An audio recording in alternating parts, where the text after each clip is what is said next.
Hello everybody and welcome to a brand new Elder Scrolls Online build video with me, Sherman. Today guys, we're taking a look at the Werewolf Master. This is a new build, in a sense. I've done some iterational changes to it, made it a little bit more interesting for some people, made it a little bit more fun, definitely more soloable, but we're going to go ahead and take a look at this build. So the first thing I'm going to do is I'm going to take it through this dungeon to show it off. So we are here in Depths of Malatar. You guys should already know this is like my favorite testing dungeon. And it's mainly because it's easy to get to the boss. So let's go ahead and get started. I already have my ultimate gen built up, so I can transform into a werewolf early. And we are going to do that pretty much as soon as you walk in the door here. Now I am a Warden with this build. Almost any race would work.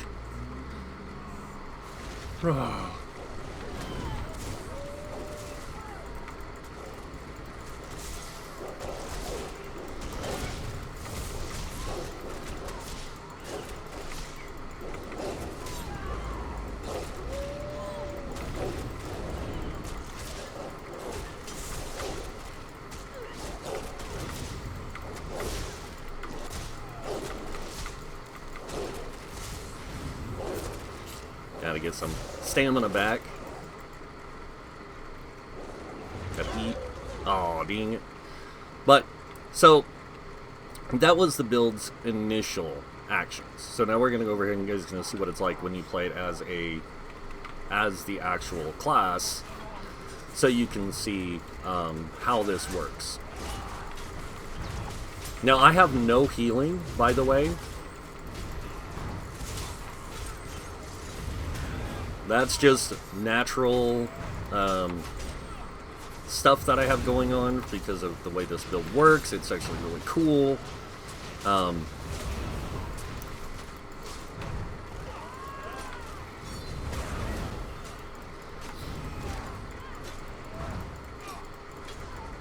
Alright. So there we go. Now, I hope I have enough ultimate to face the boss. This boss is going to rip me apart, probably. We'll see.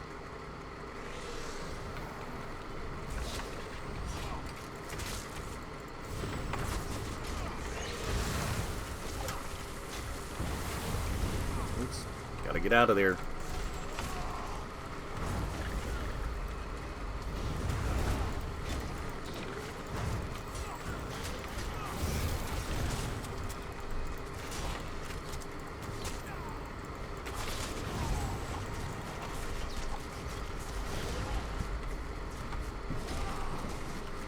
Come on.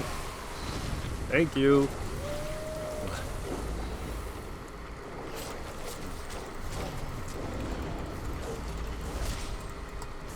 Block.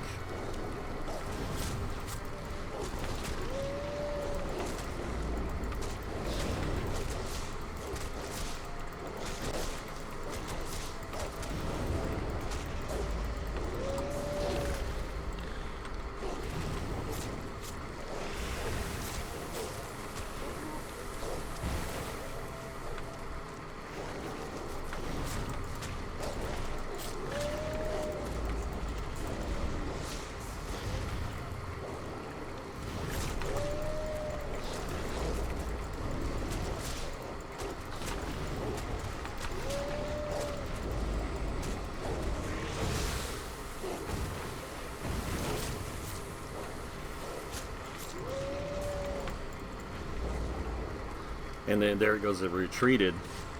And as you can see, it works out really well. And this is soloing as a DPS type character.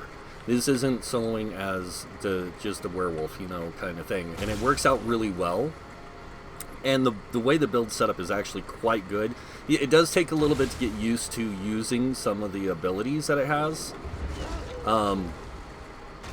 But it does work out. I need to go find this guy now so I can get him to kill me. There we go. Oh no! He's eating my soul.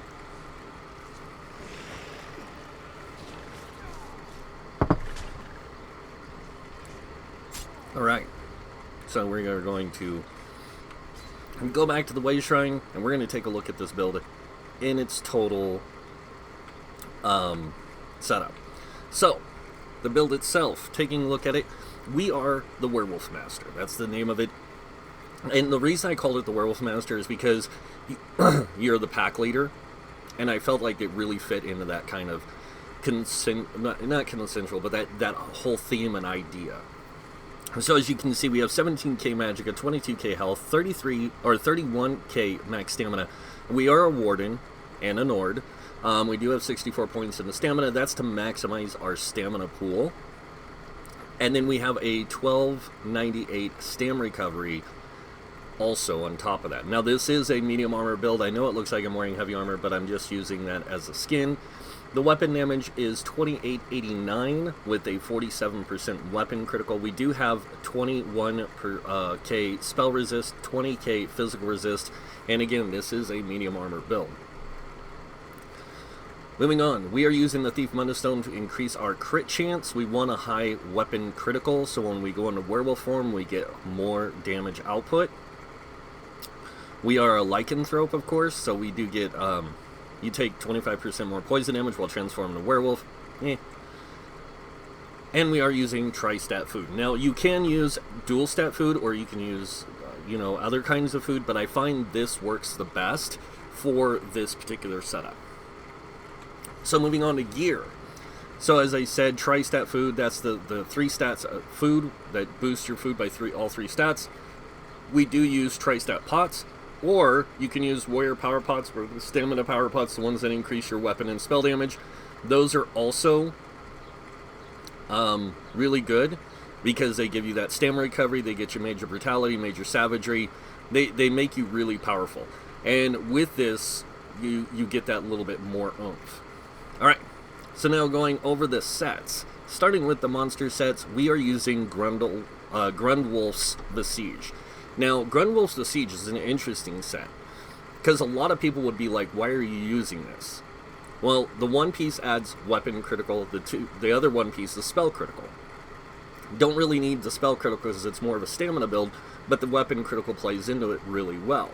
Whenever you deal critical damage, you restore 700 magicka or stamina, whichever maximum is higher. So you're going to get 700 stamina back whenever you deal critical damage. You also gain 350 of the other resource, and this can happen every 5 seconds. So every 5 seconds, you're basically getting 700 stamina back. So it's a really good way to sustain with this. The next set we are using is called Blood Moon, the Blood Moon set. And this one, 2-piece weapon damage, 3-piece critical, 4-piece critical. So you can see the theme here. High weapon crit, good weapon damage, and good overall crit itself. The 5-piece is really interesting. When you deal damage with a melee light attack, you gain a stack of blood scent for 8 seconds.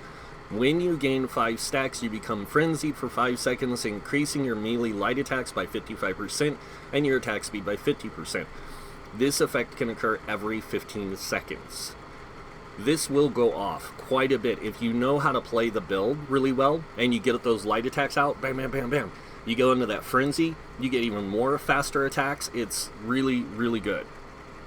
Now, the next set, and this is the one that's going to get people going, questioning the build. And that's Werewolf Hide.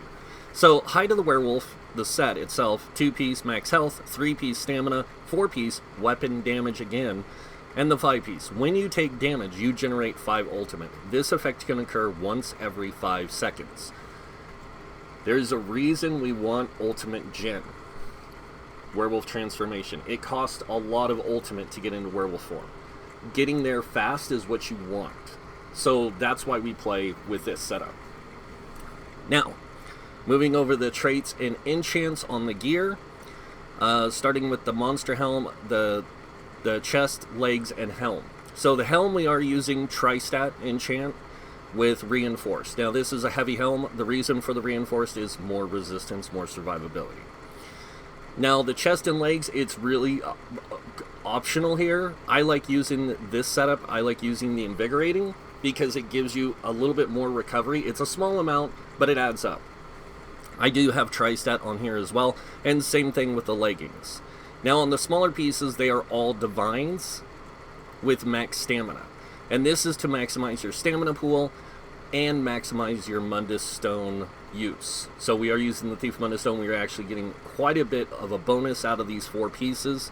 Not a huge, not as much as if you were running, say, 6 pieces of Divines or whatever, but you still get a large amount. The other thing I want to mention about the Tri-Stats, and a lot of people are going to question, why do you use Tri-Stats? The Tri-Stats is not just for the health and stamina, but also the Magicka. Because, see, the more health and stamina you have, the more effective you become, because it gives you a little bit more survivability. The Magicka allows you to do the Howl more often, so you can keep yourself healed when you're in werewolf form. So it's really nice to have that larger Magicka pool. Alright, moving on to the jewelry, we are running 2 infused rings with weapon damage. Now you can do other things here, but infused I find works really good. And also an infused necklace. This gives you increased stamina recovery. Now you can run Tri-Stat here as well if you want to, Tri-Run. But infused just seems to work out because it gives you that greater weapon damage, and you really want a high weapon damage with this setup. Alright, moving on to the weapons. We are using a axe and shield. Now, you don't have to use this. You can use it two-handed, you can use dual-wield, you can use whatever you prefer. The reason I use an axe and shield, so when I switch into werewolf form, I don't have that kind of resistance. I have these kind of resistances. So my resistances are more, so I can actually dish out more damage. So that's why I like using the mace or the axe and shield. And on the axe, we do have the absorb stamina. This is going to give you do stamina damage. It's going to give you a little bit of stamina back, and the weapon is Nirnhone, so it is at its maximum damage potential. So it gives you that 1535 damage, which is more than you're going to get with other things. So it's really good. And you do get 5% more weapon damage while wielding a mace, weapon and shield through the passive, so that's also good. Then you have the shield, which is sturdy. This allows you to block some damage, mitigate a little bit more, especially when you're in werewolf form. You can still take advantage of that sturdy, so you don't have to spend as much resources. And when you're blocking and you still take damage, you still generate ultimate. On the back bar, we have a bow infused with weapon damage enchant. This maximizes your weapon and spell damage. Again, this does help with your howl that heals you because it increases your spell damage. And when you're on your spell damage side, as you can see here, we have like 1535. When you're completely buffed up, that actually goes up a little bit more because you get major brutality and major savagery. Alright, so that's that. Now we're going to move on to skills. Now, I'm going to do skills a little differently than I've done in the past. The first thing I want to do is I want to go over all the skills I have unlocked and the reasons why. So, unlock all your class skills, no matter what. And the reason for this is, depending on what situation of gameplay you're in, you have access to more tools in your arsenal. So, in the sense of like, hey, I'm going to play some PvP, I need some more survivability, I need some more oomph, I need this and this and this, you have it. You don't have to go change the whole entire build to meet that requirement. You already have the tools necessary to give you what you need, like greater survivability through resistances and damage mitigation and all that. On top of that, you also have tools that allow you to heal and tools that allow you to do DPS. So you can really play this build how you want. You can be a tank, you can be a healer, you can be a damage dealer. Now, you're not going to be a super effective healer, but you do have some stamina heals, which does make a difference, so that kind of plays into it. When it comes to weapon skills, because I am using Sword and Shield, I do unlock all the skills here, and that's basically because if I want to tank, I can tank. Now, I'm not going to be tanking like veteran DLC dungeons out the door. I might tank DLC dungeons as I progress, and as I get better at playing the build, not right away. I'll play normal dungeons, or the base game dungeons on normal and veteran and hard mode, until I get better. And to get the gear that I'm using, a lot of it drops in some of the newer stuff, so you have to be a skilled player in order to get it. But really good setup using the sword and shield combo. because you get all these passives down here as well. You get Fortress, you get the Deflect Bolts, the Battlement thing, you get this, and then you get the Sword and Shield, which it does increase your weapon damage by 5% while you have a Sword and Shield equipped. So, then we have Bow. We have all the skills unlocked here. Now, I unlock a lot of the skills that are more related to, like, breaking armor down, giving me higher penetration for increased damage, Ballista for just high burst damage, Arrow Barrage because it covers a greater radius of enemies, and it allows you to get more aggro on those enemies. Then you have Draining Shot if you need a quick heal. You have Bombard for, like, an immobilized slow for when you're in dungeons or anywhere else. And then Venom Arrow also has a great CC ability where it can set enemies or interrupt them, set them off balance, and stun them for 3 seconds if they're casting. So it's a nice benefit there. Moving on to armor. Now remember I said this is a medium armor build, so you are going to want to put everything into medium armor. On the light armor side, you don't have to fill in everything, but Grace, Evocation, and Spell Warding are definitely worthwhile. And when it comes to heavy armor, the same top 3. So you can get the Resolve, which is a little bit more resistance, not much. Constitution, more health recovery, but you also get a small amount of resources back whenever you take damage. And then on top of that, you have Juggernaut, which increases your max health by 2% for each piece of heavy armor. So you only have 1, but that's still 2% increase. Moving on to the Soul Magic. Soul Magic's really optional, but I still like to unlock some of the abilities, like Consuming Trap's a good one if you struggle sometimes with resource management and stuff like that when you're not in werewolf form. You have a really good way to keep resources coming in. And then, of course, on Werewolf, the abilities for Werewolf: Pack Leader, Feral Pounce, Hiracine's Fortitude, Deafening Roar, Howl of Agony, and Claws of Life, along with these, all the passives, really allow you a lot. So Pack Leader just allows you to turn on the werewolf and get the 2 things, but while slotted, your stamina recovery is increased by 15%. So it's a really good one to have. Feral Pounce, this one is the one that does damage. It also, I think, does the bleed damage. And then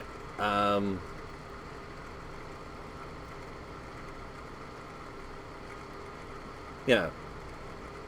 So if you do this like attack and then again, it does more, and it restores 100 stamina and extends werewolf transformation by 1 second. Then you have Hiracine's Transformation. This one gives you major brutality while you're in werewolf form. It also if your health, it gives you health back and it does damage. It's a heal with stamina recovery, more stamina recovery. Then you have the Deafening Roar, which is this damage ability, it's a damage buff.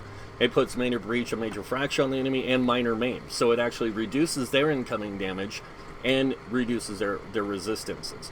It also grants you Major Savagery while slotted, so you don't have to buff yourself with extra crit chance. You get it while you're in werewolf form. Then you have Howl of Agony, which is a really great damage ability, and then of course Claws of Life, which anytime you deal the damage, enemies hit by the initial hit are affected with disease status effect, but you are healed for 110% of the damage caused. So it does damage up front and it does damage over time. Really good ability. Alright, moving on to some guild skills. And again, optional on a lot of this stuff. Fighter's Guild, I do unlock all the abilities along with all the passives. Reason why I can take advantage of a lot of these things in different situations. Whether I'm in a group and let's say I'm playing a healer, I've got this ability I can throw out. There's a lot of things. Mage's Guild, Inner Light, I can use this to boost my magicka by a little bit more and give me some spell criticals, so when I am healing, I can use some of my class heals and things like that. Same thing with Psijic Order, I've got a lot of abilities, all the abilities unlocked here for different situations and reasons. And then moving on to Undaunted. Same thing, have all these abilities unlocked for different reasons. Like if I'm tanking, I don't have a damage shield, I can use Spike Bone Shield, or I can use the Sword and Shields buff to give me greater survivability when blocking and mitigation, and it gives me a shield. So you have all these different tools.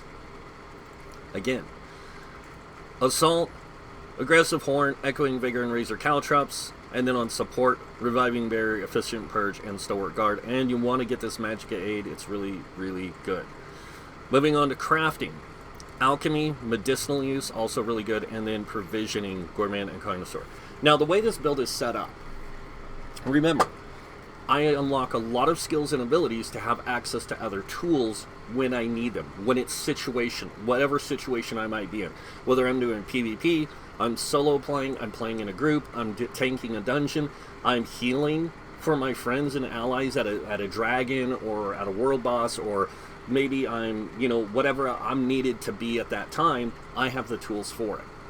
So, going over the skills I use primarily on this build as a DPS type setup, I have Deep Slash. Now this does physical damage to multiple targets, and it also reduces their movement speed by 30% for 4 seconds, and applies minor maim to all the enemies hit. So this is a really good support skill. This keeps incoming damage down, and it keeps your damage up, you know, your survivability high, but it also keeps the enemies close by with this slower movement speed.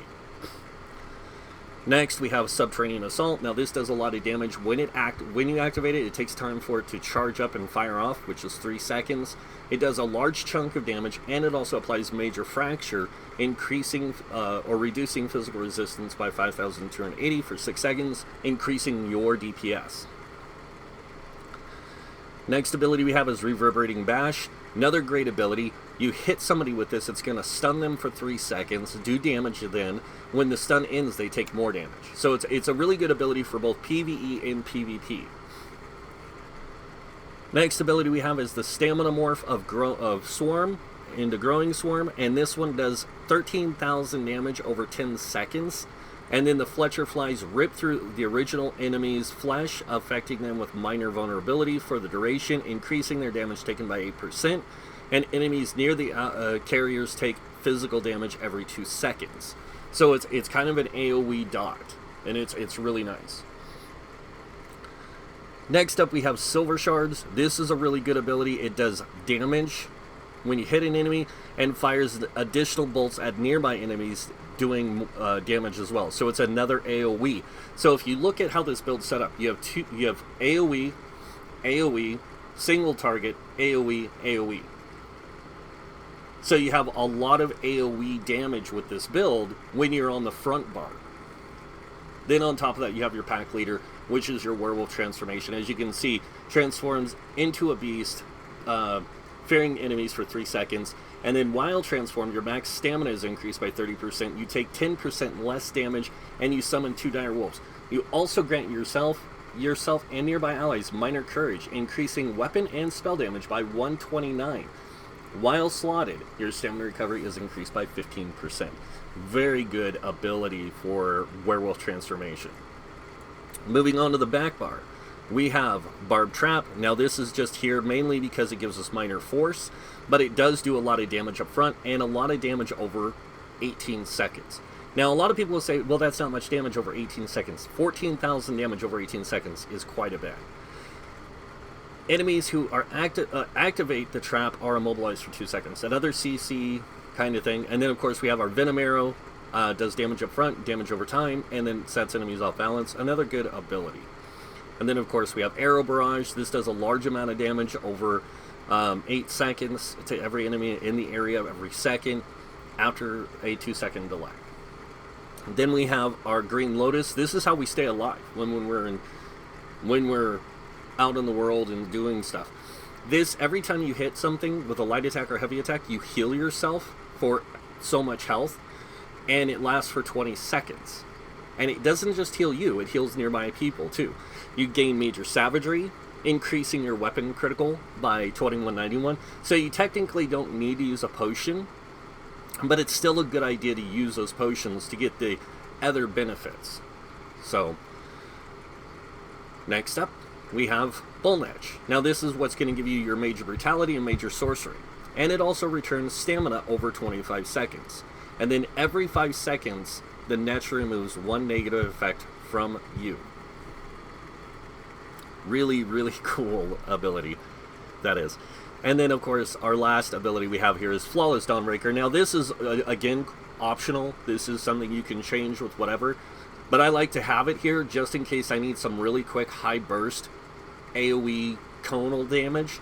And that's what it does. It does a cone damage, 9,000 damage up front, 11,000 damage over 6 seconds, and then it increases your weapon damage by 300 for 20 seconds. Very, very cool. And that is the skills and abilities. Now we're going to take a look at the CP. Now remember, I use a universal CP setup. I use this CP setup on the green, blue, all that kind of stuff. And red, I use the same, almost the same CP setup depending on what I'm playing. A lot of these CPs are the same. So, starting with the red tree.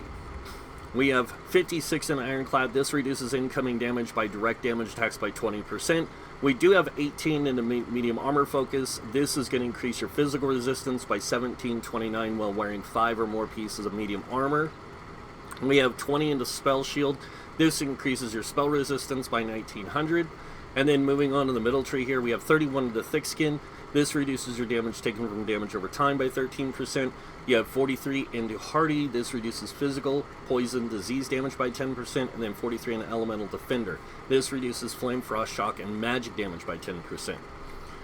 Moving on over here, we do have 40 into Bastion. Now this is if you're using damage shields. That's the only reason why I put points in here. If you don't want to use them, you don't have to. But if you do use the damage shield, I would suggest keeping these points here because it will give you an increase of 16% to the damage shield's effectiveness. Then we have 19 into quick recovery. This increases healing received. Moving on to the green tree, we have 40 into Warlord. This reduces break free cost by 16%. We have 16 into Sprinter, reducing our sprint cost by 10%. And 16 into Bashing Focus, reducing our bash cost by 10%. Now, using the sword and shield, you get reduced bash cost anyways, but this just improves that, or it gives you increased bash damage and stuff like that, but this helps with the reduced cost. Moving on, 75 into Mooncalf. This increases your stamina recovery by 14%. And we do have 43 into Arcanist. Now, a lot of people are going to question, why do I have it in Arcanist and not Tenacity? When you are playing in medium or light armor and you do a heavy attack, you do not get that much resources back as you do wearing heavy armor or using a resto staff. So putting a bunch into Tenacity doesn't give you as much of an advantage as it would putting into Arcanist, which is going to give you some mag recovery. Now, I want you to see my mag recovery. It's only 676, but I use a lot of Magicka based abilities. So I need that recovery to be as high as possible. Even if it's that low, it's still higher than it normally is, and it gives me a nice chunk of resources every 2 seconds to keep me sustained. So that's why I put it into Tenacity, or an Arcanist instead of Tenacity. Now moving on to the green final tree, we have 40 into Tumbling. This reduces dodge roll cost by 16%, and then we have 40 into Shadow Lord, reducing our block cost by 16%. Remember, we have one piece of Sturdy, so we actually get a 20% cost reduction in our blocking. Moving on to this tree, we have 43 into Bless. This increases your healing done by 10%. And then moving on to the middle tree here, we have 35 into Physical Weapon Expert and 40 into Master at Arms. This increases your light and heavy attack damage by 20% with one-handed sword and shield, two-handed bow, dual wield, and werewolf form. This one increases direct damage by 16%. So that includes your light and heavy attacks. That includes your most of your abilities that you're using. Some of those are direct damage, so you're going to get that effect out of it, which is good. Moving on, we have 40 into Thaumaturgy. This increases your damage done with damage over time effects by 16%. Please excuse my new dog. 56 into Precise Strikes, increasing your critical damage and critical healing, but with stamina abilities by 20%, and then 56 into Mighty, increasing physical poison disease damage by 12%. So you have a lot of damage potential with this build. You have a lot of survivability with this build. You have a lot of everything. So this is just overall a really good setup for this. And that's pretty much it for the build. I hope you guys liked it. And if you did, you guys know what's coming next. If you like this build, go ahead and hit that like button. If you guys want to see more builds or other things by me, you can subscribe to my channel. Other than that, I want to thank you all for watching. Until next time, have a wonderful day, and this guy might see you in game. Bye.